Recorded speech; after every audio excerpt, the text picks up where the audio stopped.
So thank you, everyone. My name is Kaleb Nyquist. I am a trustee of the Parliament of the World's Religions, that 501c3 nonprofit we were talking about that puts on the 2023 Parliament and all the other Parliament gatherings. And we are here today to talk about the global ethic, the foundational document of the Parliament of the World's Religions. It is celebrating its 30th anniversary next year in conjunction with the Parliament celebrating its 30th anniversary of the modern iteration returning to Chicago. And it's an exciting time, but it's also a time to reflect on what has changed in 30 years since the global ethic had first come out. And apologies for overgeneralizing decades of history. We've moved from a time in the 90s of global optimism to a time of global pessimism.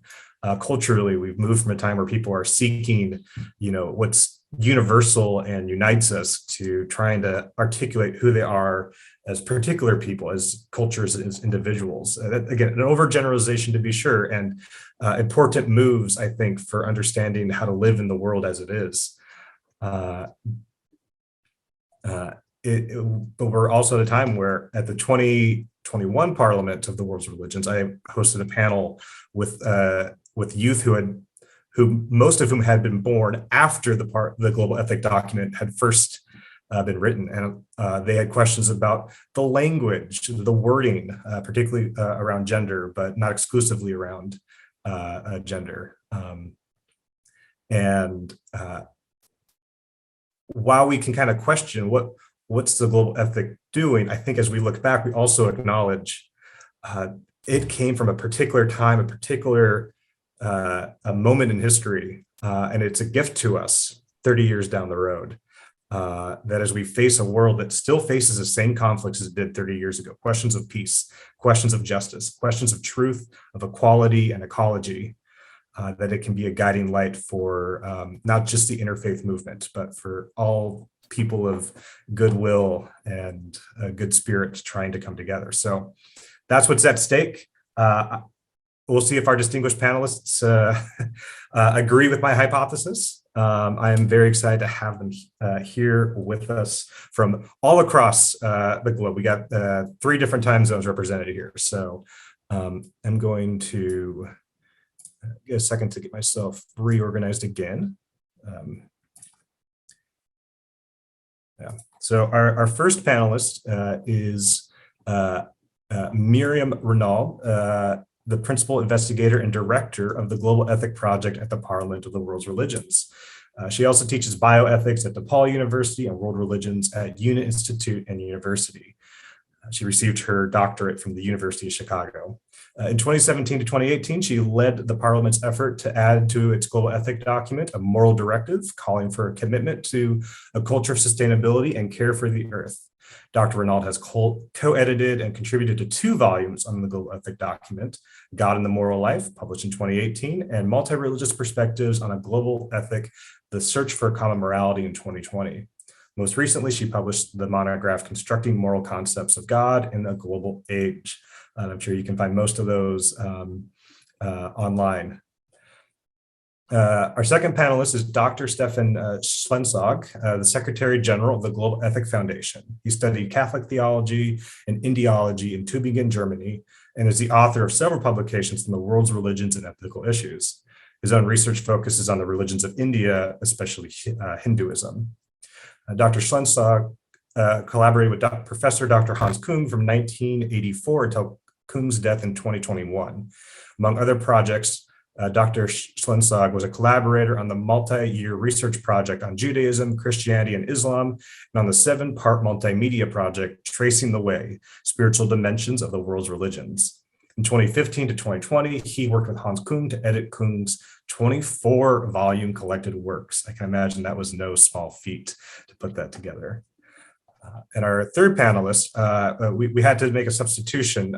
Reverend Stephen Avino, the executive director of the Parliament of the World's Religions, was unable to be here today, but we have an equally distinguished, and I'm very excited to have with us guest, Reverend Charline Manuel. Charline is a board and leadership development consultant specializing in board training and development of faith-based organizations. She serves with me on the as a trustee for the Parliament of the World's Religions, and she is also the chair of the Global Ethic Committee. She's an ordained New Thought Unity minister, and is coming to us with her own experience and perspective from as a practitioner, so to speak. So we're excited to have her as well. The way this event will go, we're going to ask our panelists a set of questions. There is a Q&A option that should be available. I'm already checking. Yep, we already have one question in the Q&A, so we're not going to get to those at the beginning. We're going to start off with one question from each panelist, and then towards the end, we will incorporate audience questions as well. So we are excited to have all of our attendees here. I'm going to begin with a question for Myriam. Just simply get us started here. What is the global ethic? What's its contents? Where did it come from? And maybe to really hone in the practicality of this question for our attendees who might be going back to their own communities and trying to explain the global ethic. How would you describe it? How would you encourage them to describe it succinctly? So thank you, Kaleb, for that introduction. I want to thank the members of the Parliament's Global Ethic Committee who worked so hard to organize this webinar. It's really a pleasure to have this opportunity to discuss the global ethic with you, the listeners and viewers, and with Kaleb and my esteemed fellow panelists. The Parliament's Global Ethic is a document that emerged based on the premise that most human beings do agree about what kind of world they want to live in. Most of us agree that we want a world that is free of conflict and violence. We want a world that's peaceful. We want a world where people are valued and treated with respect, whether that person is poor or old or incarcerated or female. We want a world where we can trust each other, where we usually tell the truth and try to keep our promises. We want a world where we can earn a decent living so we can afford a safe, decent home in which to raise our children. And we can afford to buy enough nutritious food to keep them healthy. We want a world where women are treated as equals by their intimate partners, by their families, and in the workplace. And we want a world where we can count on clean water, on clean air, and clean soil, not just for ourselves, but for the next generations to come. So we are all familiar with another very important document, the UN Declaration of Human Rights, which sets forth the rights that nations have agreed to secure and protect.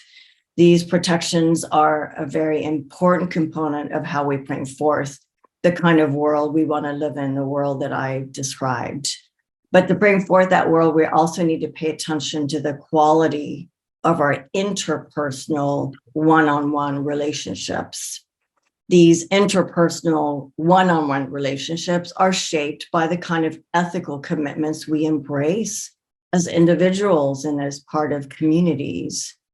The well-known golden rule, for example, that simple and really rather effective guide to how to treat each other and other people, has less to do with rights and everything to do with the kind of ethical commitments we understand we need to honor to live together well.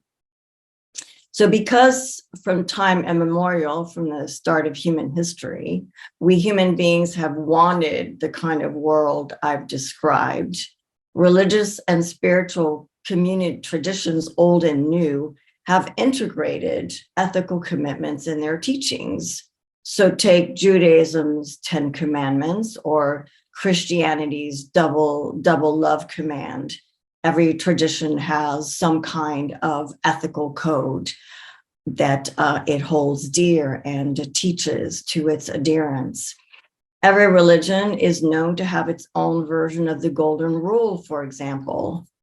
The stunning achievement of the Parliament's global ethic document is that it identifies and expresses the ethical commitments that the religions already share. So, what are these commitments according to the global ethic document? To date, the document elaborates 5 commitments, also called directives. The original document in 1993 had 4 directives, and a 5th directive was added in 2018. So here are the 5 directives in brief. Commitment to a culture of nonviolence and respect for life. Commitment to a culture of solidarity and a just economic order. Commitment to a culture of tolerance and a life of truthfulness. Commitment to a culture of equal rights and partnership between men and women. Commitment to a culture of sustainability and care for the earth. Each of these directives, in turn, offers more specific guidance. So here are several very brief passages that I pulled from different directives to give you a sense of the language and what the global ethics says. To be authentically human in the spirit of our great religious and ethical traditions means that we in public, as well as in private life, must be concerned for others and ready to help. We must never be ruthless or brutal. We must develop a spirit of compassion for those who suffer, with special care for the children, the aged, the poor, the disabled, the refugees, and the lonely. We must cultivate truthfulness in all our relationships instead of dishonesty, dissembling, and opportunism. We must constantly seek truth and incorruptible sincerity instead of spreading ideological or partisan half-truths. We need mutual respect, partnership, and understanding instead of patriarchal domination and degradation, which are expressions of violence and engender counterviolence. So that's a brief snapshot of some of the language in the global ethic itself. Now, as far as its history, the document came together thanks to the confluence of 2 sets of interests. First, in the late 1980s, Swiss Catholic theologian Hans Küng, who rose to international prominence because of his work on the reforms of Vatican II, was traveling the world, giving lectures, calling for global ethic. Second, several parliament leaders heard Küng's call here in Chicago, calling for global ethic. And they took that call to heart and asked Küng to write this global ethic. It wasn't his intention to write it. He was calling for it, but the parliament asked him to please write it. They wanted it to be ready in time to present to the many thousands of attendees expected at the Parliament's international convening scheduled to take place in Chicago in 1993. The global ethic document they eventually presented is divided into 2 sections. One section, the major section, the principles of a global ethic, was mostly written by Hans Küng in consultation with his vast network of religious leaders and scholars throughout the world.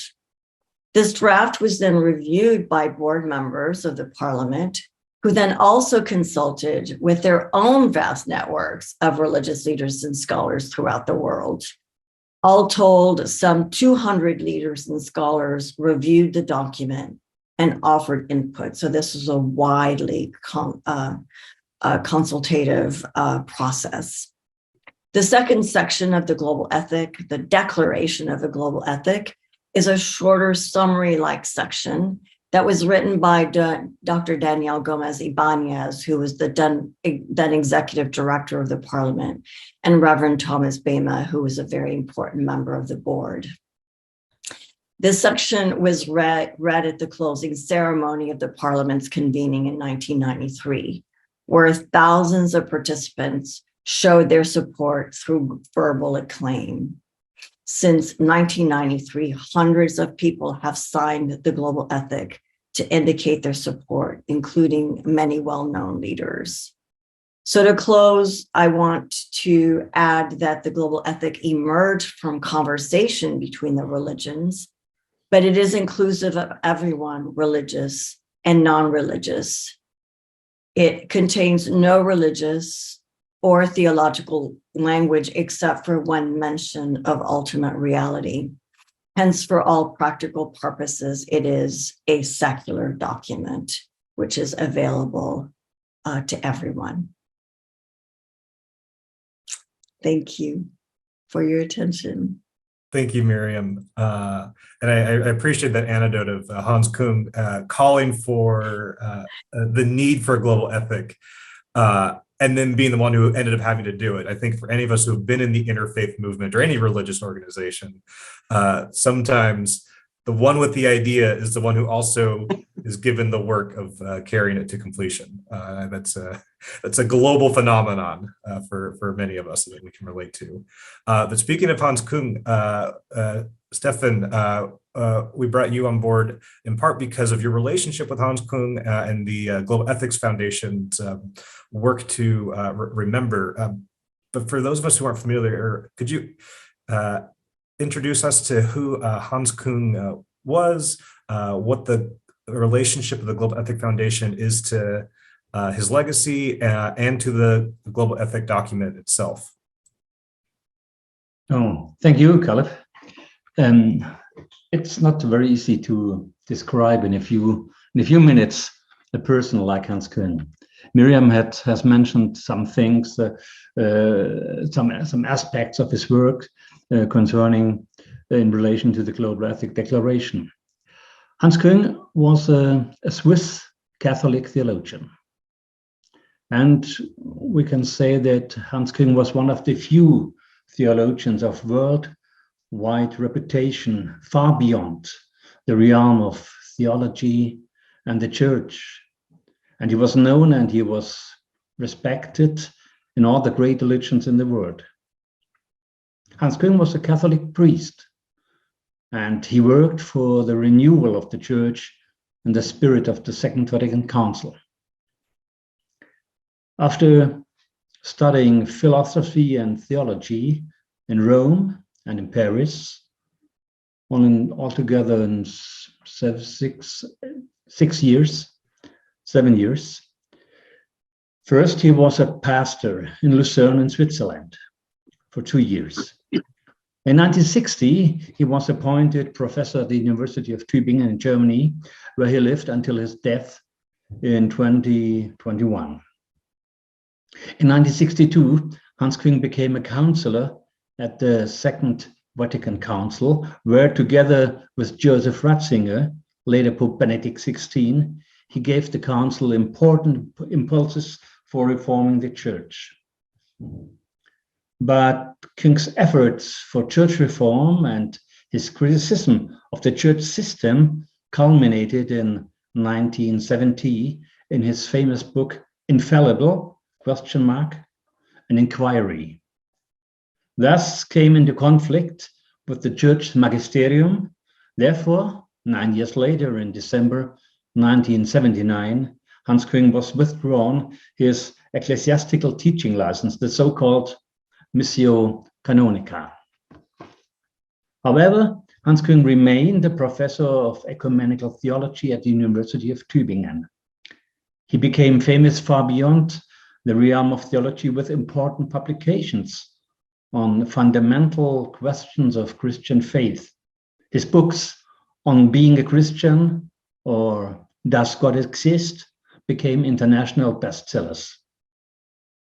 Since in the 1980s, Hans Küng has been intensively engaged with the world's major religions and became a pioneer of theological interreligious research and dialogue. He was engaged worldwide in promoting interreligious tolerance and dialogue. His famous slogan, "No peace among nations without peace among religions," stands for his global ethic project. Important milestones of this project are his book, Global Responsibility in Search of a New World Ethic from 1999, which was translated into 17 languages, as well as the Declaration Towards a Global Ethic of the Parliament of the World's Religions in 1993. Myriam has mentioned it, which he drafted. Hans Küng's worldwide commitment to the necessity of global ethical standards in religion, in business, in politics, in society was the focus of his work until his death and made him internationally requested advisor on ethical issues. These are some remarks to the person of Hans Küng, and you have asked the relationship of his Global Ethic Foundation to him and to the Global Ethic Project. Well, it was a gift of the heaven. Hans Küng always spoke of a gift. 2 years after the Chicago Parliament in 1993, a businessman who had read Hans Küng's book, Global Responsibility, this businessman offered to financially support Hans Küng's work on the Global Ethic Project.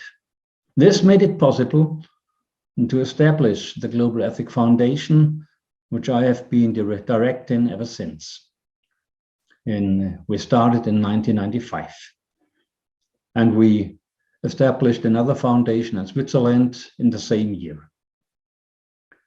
The Global Ethic Foundation made it possible for Hans Küng to continue working on the Global Ethic Project with a team of staff even after his retirement. As part of our foundation, it was also possible to establish a so-called Global Ethic Institute at the University of Tübingen in 2012, with the focus on business ethics, on globalization ethics, and other topics. Without this Global Ethic Foundation, the Global Ethic Project would not have been able to develop on this scale. Thank you. Thank you for that. I know folks who, when they're first learning about the global ethic, they'll often just go to Google and type in global ethic, and they'll see a webpage for the Parliament and they'll see a webpage for the Global Ethic Foundation, and wondering, well, which one's which? And it's the same one. But to hear the history and how it kind of entangles with each other across the Atlantic, at the very least, is hopefully helpful for participants on this call. Charline, we have a question for you, which is, we just heard how the global ethic is related to the Global Ethic Foundation. And Myriam gave us some perspective on how the global ethic arose out of the 1993 Parliament of the World's Religions. What is the relationship of the global ethic to the Parliament today? How does the global ethic inform the Parliament's activities and programming and so forth? So if you want to take a stab at that question. Yes. Thank you, Kaleb, and thank you to the other panelists. This is exciting for me. I love talking about the global ethic. It's very close to my heart. I also want to thank the members of the Global Ethic Committee who made sure that this happened at this time. So it's good to be on the webinar. Stepping in for Reverend Stephen, but and I'll do the best I can because he's the greatest. So what is our relationship? We're certainly very grateful, certainly for the Global Ethic Foundation, because as we've just heard, that really was an impetus to getting us, getting that global ethic not only completed, but also, there's a foundation for it. And I mean foundation with a small foundation for building on. The Parliament sees the global ethic as really the backbone. It's we think of it as sort of our North Star. It's our center for everything that we do, having a moral center for making decisions and choices and the work that we do in making a convening possible, no matter where it is in the world. So we're excited that next year will be the 30th anniversary of launching the Global Ethic, and we're excited about that, and that it's also in Chicago. So for me, the Global Ethic is great, wonderful as a document. My heart is in the place of wanting to make sure it is more than just a document that's, on the shelf. We've got a global ethic, it's on the shelf. When we need it, we pull it out.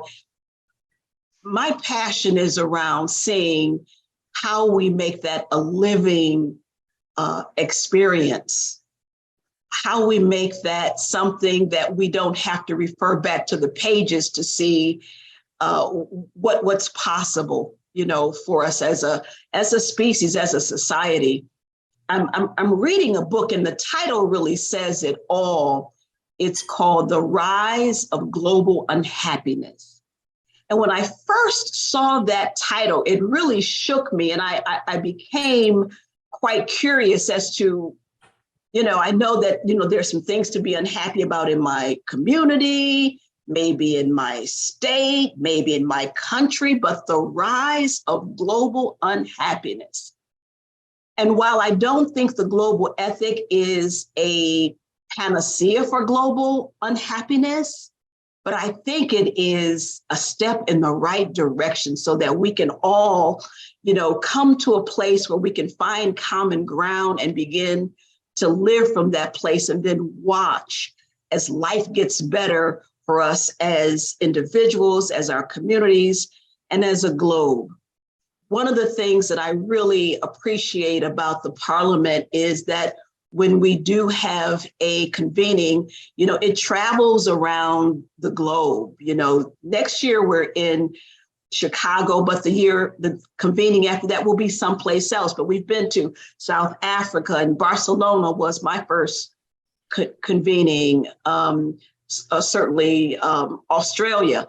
But the idea is that with this global ethic in place, don't we all want to be able to just travel the globe and know that there is a center, there's a core of beliefs and values that will allow our visit, that will allow our travel to have deeper meaning in living out our curiosities about peoples around the world. So the global ethic and the Parliament, we're attached, we're connected. It is, we've said it's our signature document, and that it really is something that we want to move off of just the writing on a page, to move it into people's hearts and into their communities, and then watch that spread across the board. So we don't have to think of ourselves as a globe in peril, or that there is a rise in global unhappiness in the minds and hearts of people living at this very important time in life,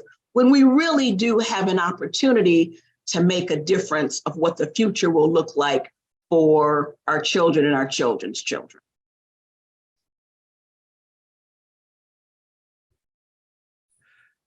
Thank you, Charline. I've appreciated, as I've worked with you on projects related to the global ethic, that spirit for really making the text alive. To move it from on the shelf to something that's animating action and life throughout the entire world. It certainly is important for the Parliament as we strive to be an inclusive gathering.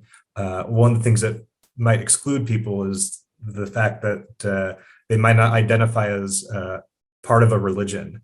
But if they can find themselves in the pages of the global ethic and the things they do and the things that they participate with in the world, it allows more layers of inclusivity beyond whether or not they find themselves described by the word religion or religious. So thank you for your leadership on the global ethic. We're going to be moving to audience Q&A in about 5 minutes. So we've scheduled the last third of our time together for that. I see some really good questions, particularly on how global is the global ethic, how inclusive is the global ethic, how inclusive is this webinar even. That will be really important. We'll make sure to address that at the top of Q&A. We have one question that kind of dovetails with one of our prepared questions. We're going to ask our panelists to discuss under what conditions the global ethic can be updated. How does that happen? Is there like a constitutional convention sort of thing that happens? Is there, what's that process? What does that look like? And that dovetails with the Genova's question in the chat that we're going to maybe try and squeeze in here about world leaders investing in ecology and sustainability, because the fifth directive was around those topics. So I'm going to open it up to our panelists to answer questions about how the global ethic remains a living document. So since I led the effort to add a directive in 2017-18, I can speak to that. So I was hired in 2017 essentially to take a look at the global ethic, having already spent about 10 years researching it, to come in and actually take a look at it and make decisions about possible revisions. And so what happened was a very long conversation ensued with board members and scholars and religious leaders about what that would look like. And what we decided was that although there was some language that we felt we might wish to update, that we were going to treat it like the US Constitution, which nobody touches the US Constitution. We may not like some of the language in the original version, but it's a historic document that must remain intact for it to have the sort of status and gravitas that it does.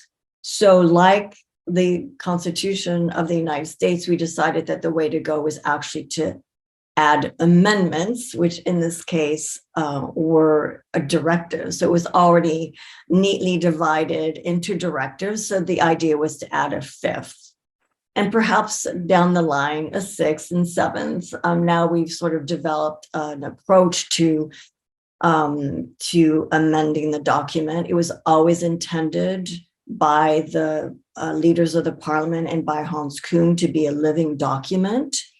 And so Hans Küng, who was still alive at the time, was a participant in this effort. So the next step was deciding, well, if we're going to add a directive, what would we like it to focus on?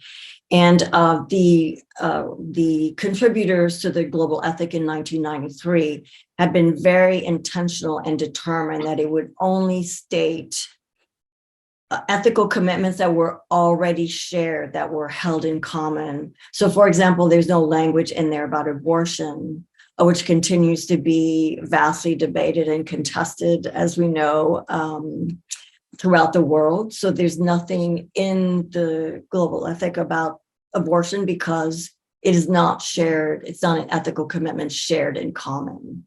So that was the next step. If we're going to have a fifth directive, what do we share? So there was language already in the global ethic about the earth, about sustainability, about how we want to be in relationship with the world, the planet that we live on. And so we decided it made sense to actually collect some of this language and to expand it into a directive of its own. And hence came into being the fifth directive, which is a commitment to a culture of sustainability and care for the earth. So I led that effort, and it was very much akin to the way that the global ethic was developed in the first place, which was that I, usually working with a small team, developed a draft, and then it was widely circulated to scholars and religious leaders. We went through several drafts in this way, collecting input, and then generating another draft that reflected the input we were getting, until we felt comfortable in generating a draft that incorporated all the feedback that we'd received, and that was acceptable. The language is acceptable to the world's religions. And so, for example, some wanted language in that fifth directive that talked about the creator of the earth, but that was very Christian. So we don't have language that speaks to a creator. So it was very much, wordsmithing to make sure that we were capturing the commitments that were shared throughout the world. And we did also include, of course, non-religious people in this effort. And then once we had this very, very solid draft, this took months and emails galore, conversations galore. It went for a vote of the Parliament of the World's Religions. So the board members had to approve it in order to add it to our signature document. And throughout, we were in conversation with the Global Ethic Foundation, of course, since the document is foundational to their work as well. So hence came into being the fifth directive, and it really is now a model, which is based on the original procedure for drafting the document. It's a model for how to, if we decide to add to it again, a sixth or seventh directive, to go through this process, but it is expensive. It is time consuming. It is widely consultative. It is not an easy undertaking because we must have language that reflects commitments that already exist, and do so in a way that people who are religious and non-religious can agree reflects their ethical commitment. Thank you. Did I answer fully that question? I think you nabbed it down pretty well. Okay. I want to move on to the question about how global the global ethic actually is. But Stephan or Charline, is there anything you want to tag on to Myriam's remarks, or do you feel like she covered? Yeah, I wanted to, and thank you so much for that, Myriam. I learn from you constantly, so I'm always glad to hear you speak about the global ethic, because I know I'm going to learn even more. But one of the things I really am excited about, and Myriam, you've really kept the committee and very clear about, there's no changing the global ethic document. We can't go back and cross out what we don't like and put in what we do like. And thank you for that, because sometimes when you amend documents in that way, the original gets lost. And I think by adding on directives as we see fit in future, what we can see is and notice is the evolution of our growth and understanding. Yeah.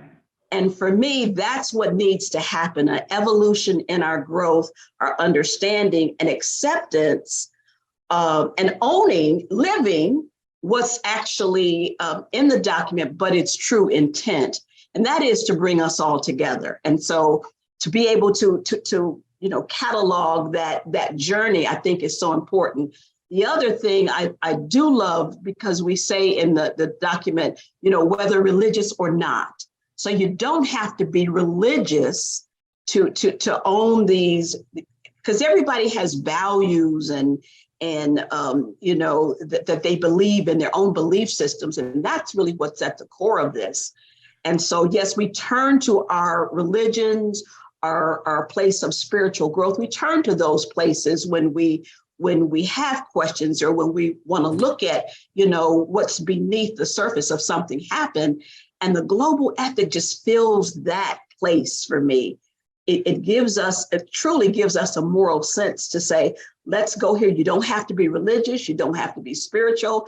You just have to be thinking about what's important, what's of value, not just for ourselves, but, what's fair for everybody else. So I'm glad we can't change the document itself. It's important in its own right to be the original. And then as we grow, we make adjustments or add new directives.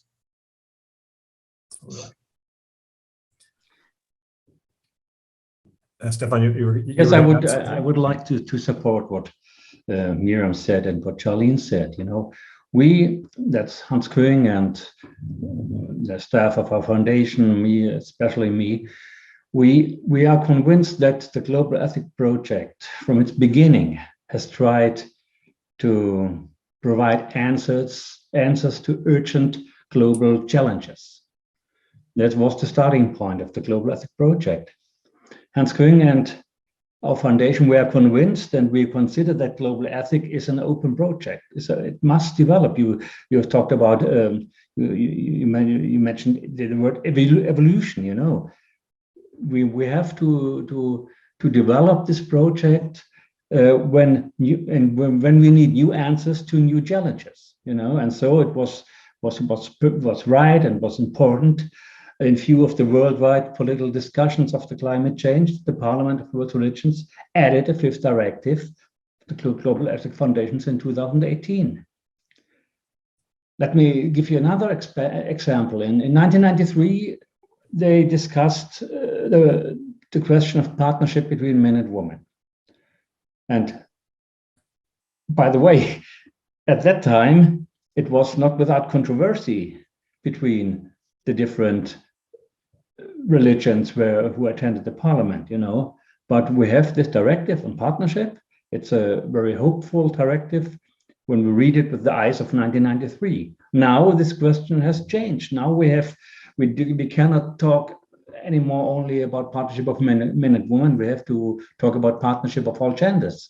And so that's a challenge for us to reflect and to discuss if it isn't urgent to develop this global ethic declaration again and to find a solution to these questions. We have an exhibition in our foundation. We have shown this exhibition in 2018 in Toronto. Exhibition has 16 panels. On 8 panels are shown the great major religions of the world with the ethical text, with the ethical ideas, etc. And the other 8 panels show the content of the Global Ethic Declaration and its relevance for society today.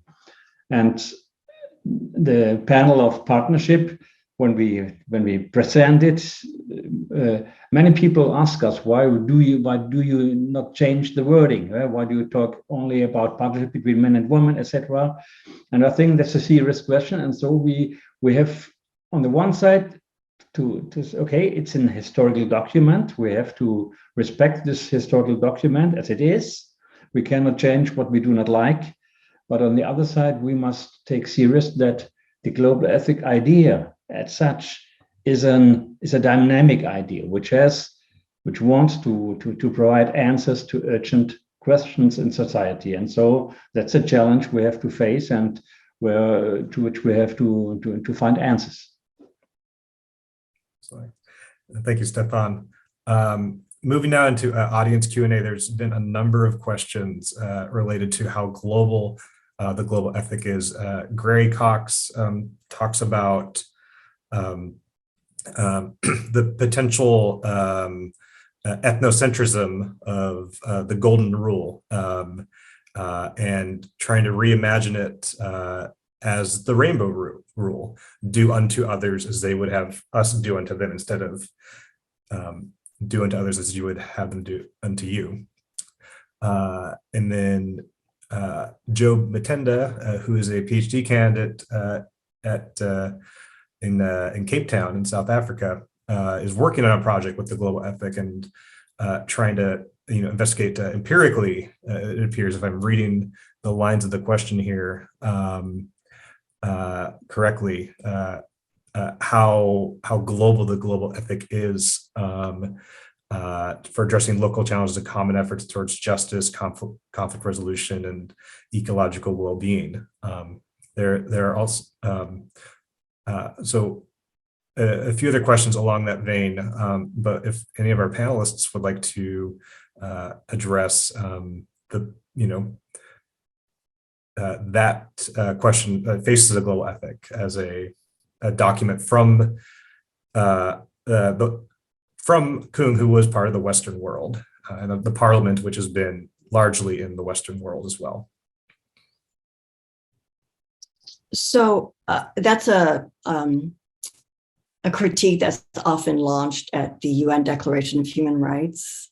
And clearly it was voted on by nations across the world. So it has wide support, although it was written in large part by people from the West or people who are not from the West, but educated in the West. So I would ask, when I described the world that we would like to live in, I wonder if this viewer actually doesn't agree or thinks that there are people around the world who don't agree with the description that I gave about the world that we want to live in, or who would have issues with the language from the global ethic that I read. So perhaps that viewer could answer that question. Otherwise, the golden rule has many variations. It's not in that particular form in every religion. For example, there's don't do unto others what you would not have them do unto you. But there's some reflection about that sort of reciprocity that we, however we word it, there's some understanding that it matters, that we pay attention in how we treat others, and think about how we would want to be treated, or vice versa. There's interesting and long-standing debate about the exact wording which would be best for the global ethic. And yet I find again and again that most people are quite comfortable with the very simplest wording. Is just a really nice rule of thumb. But definitely it's a continuing debate and an important one. For sure. Charline or Stephan, any further comments? I would just add, I think it's important then that we have webinars like this, and so the kinds of programming that we'll have at the convening in 2023 in Chicago. I think it's important to dialogue about these things. I think it's important for people to question. I think it's important to help us all get to a new level of understanding. So I appreciate all the questions. I personally don't have all the answers. And the other part of it is, I don't think that the global ethic document itself is meant to solve every single problem from now on. What I do think is, if we come together in dialogue and conversation and open ourselves up to the possibility that we can live in a world that we would all really like to have, and then let's dialogue about that. Let's figure it out as we grow. And that goes back to the idea of, the global ethic as a document, and then our own evolution. We may get to a better way to say things as we go, but then also a way that we can live together in peace, harmony, justice for all. But that's going to take the work of webinars and seminars and actions that we're doing in the communities where we live, so that then we can begin to start where I think is as starting here. And then when you feel that sense of, yeah, I really do want the world to be a better place for me and for everybody else on the planet. And let's come with that kind of dialogue. And we don't get there by just one webinar, and we don't get there by just reading the global ethic, but we get there by dialogue and understanding and reaching out, and all the religions coming together and working through it. Absolutely. Thank you, Charline. I'm convinced, every document, every historical document, every holy document has its historical situation when it was developed, has its historical place, where it has been developed, etc. And it's important, to understand the situation, the place, the ethnic background of any document, and to understand better the idea of this document. And you see it in every holy scriptures all over the world, and every philosophical scriptures, etc. That's the one side. On the other side, it's important to understand what's the spirit, what's the idea, what's the spirit of this document, what has this document to do with me, with my life, with our situation in our society, with the problems of the world, with the problems in our society, and to which challenges this document can give answers or give not answers. I'm convinced, and Hans Küng was convinced, that the global ethic project and the declaration toward the global ethic of the Parliament is a vision. It's a visionary document, It's a vision of a better world should look like, and it's a vision of what a better world can and could look like. And I think that's the idea we have to communicate to around the world. It doesn't matter we're talking to this culture or that culture.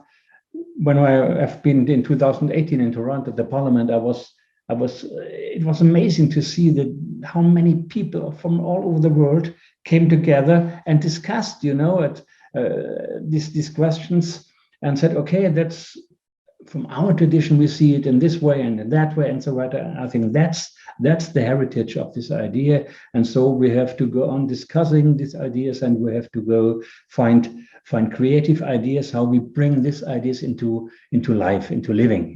That's my opinion. Thank you, Stephan. It feels like the analogy to the U.S. Constitution is particularly apt. I think a number of times people reference the fact that the U.S. Constitution wasn't fully understood until the Civil Rights Movement interpreted it for us. And in particular, as our whole global community speaks into the global ethic and how they've been trying to make sense of it, perhaps then fully we can understand what this document is pointing us towards. So thank you for your responses there. We are running short on time, so I'll let our respondents, our panelists, kind of give me a sense of how much they're willing to go over. There will be a recording of this event for panelists, for attendees who need to log off.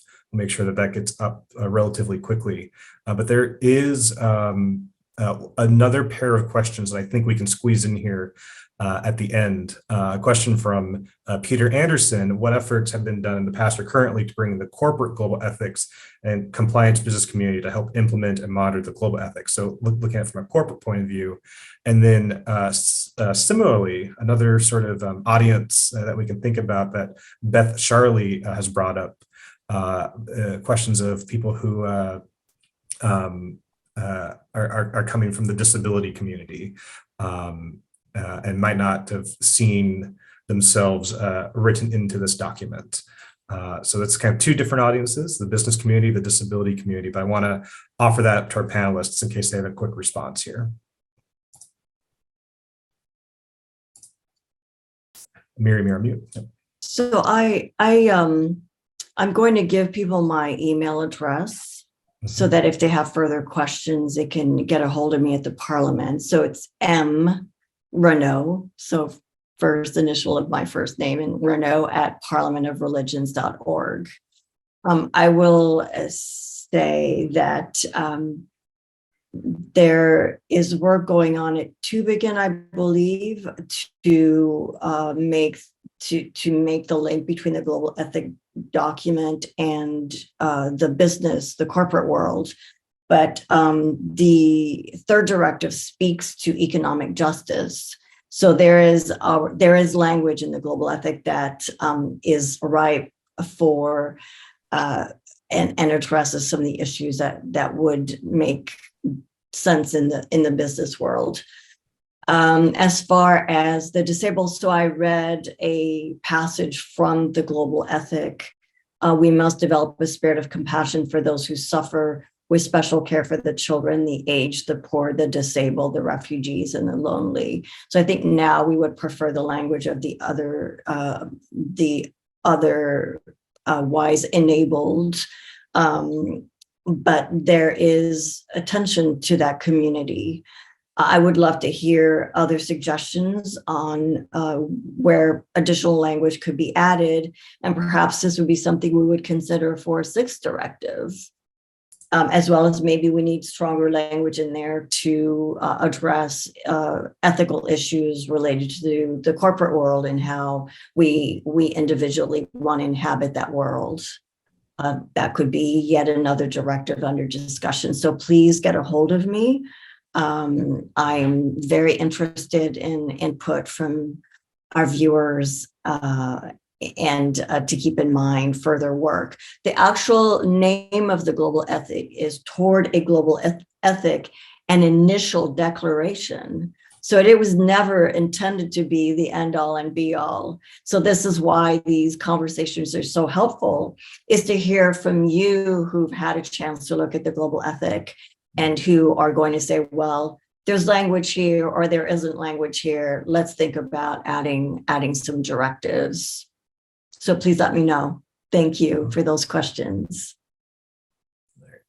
So Myriam, you're going to drop your email in the chat. I'm going to also drop a link to the Global Ethics Census, which is a way that we're kind of collecting these voices in a form, if you don't want to write a full email, but you just want to log who you are, that you're part of this, that you feel like you have a perspective on the global ethic that needs to be recognized.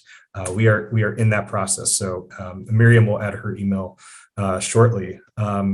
I also want to say, if you go to the Parliament's website, you can find a link to sign the global ethics. So we would love for you to take the opportunity, now that you know more about it, to add your name and show your support for it. Absolutely. I'm going to move us towards wrapping up here, but any final remarks from Charline or Stephan? Just help us tidy this up here. And I will take on this the remarks of Myriam concerning business ethics. We have 10 years ago we have established an institute for global ethic at the University of Tübingen, which is with a focus on business ethics, on globalization ethics, etc. And this example shows when there is, we have got money from a businessman to open this institute, and now we have the opportunity to make research and to make teaching on these topics. And we have developed some years ago a document called business ethics, global business ethics document, which could be signed by business people. But this takes time, you need the opportunity, you need the ideas to do that, and you need the fantasy, the creativity, to open topics like global ethics to these questions. And that's the same like you have mentioned the question of disabled people. I myself, I have a disabled daughter, she's 27 years old. And when I remember 27 years ago, where the discussions in society, which discussions in society were discussed about disability, about the integration of disabled person, but this question developed itself. Now we have the UN Declaration on Rights of Disabled Persons, which has to be implemented in the different nations of the world.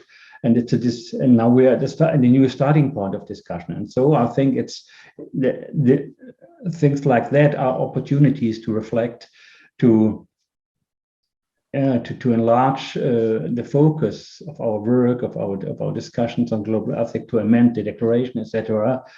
But these examples show that the challenges are developing themselves, and with the developing challenges, we have to find new developed answers. And so the declaration from 1993 is a text of 1993, written in a historical situation, written in an historical context, written in an awareness of political questions, etc., and challenges. But now we are 30 years later, and now we have to take on this work, And another task is to the document itself is one thing, but more important, in my opinion, more important is the disseminating of this idea and the implementation of this idea. And that's the focus of the work of our foundation. We have to find creative ways to implement these ideas.